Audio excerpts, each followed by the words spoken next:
mamu, chachu, whatever it is. I guess uncle is just the anglicized version of it. But you look like my mamus, you look like my chachus. You're certainly of their, of that generation. So it just feels only right and only natural to call you uncle as opposed to your I think now that you've explained it, whatever comes out of your mouth, you're absolutely right. Dr. Karamat Iqbal, the full kind of title is probably too much of a mouthful. So just, remember this conversation is about you, not about me. So hopefully there won't be too many needs to call me, but whatever comes out of your mouth.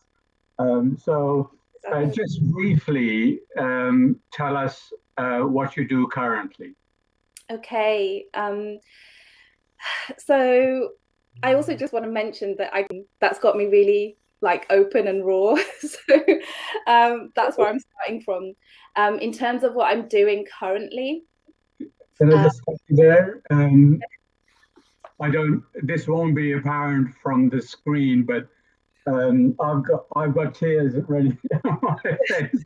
For some reason, I really don't understand, because I find my body takes over and emotions, and maybe it was you telling me, reminding me of my age, or and certainly you the age of my children, and so yes, it's absolutely a emotional kind of connection. Just tell us what you do currently. Yeah, let's stick to the script, otherwise we're just going to be bawling our eyes out, aren't we? But it's honestly it's a real honor to know that feeling is mutual. So what I'm doing currently, so I did the book that we're going to talk about, my big offering to the world that we're going to talk about, was published last year.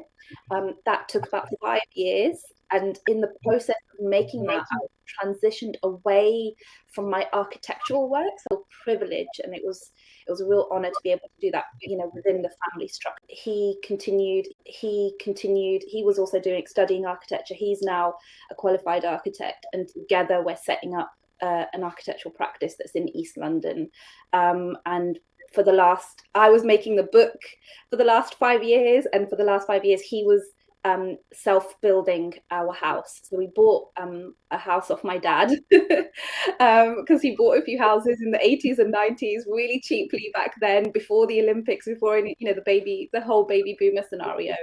And we've ended up buying one of those houses, and we basically demolished the whole thing, took it down to the ground. And for the last 5 years we've been doing most near Mirpur city, I think it's called Boti, so near Karak, which is on the northwestern edge of Mirpur city, but when you look at the dam, it's on the sort of southern tip, and it's kind of around there that they originated from.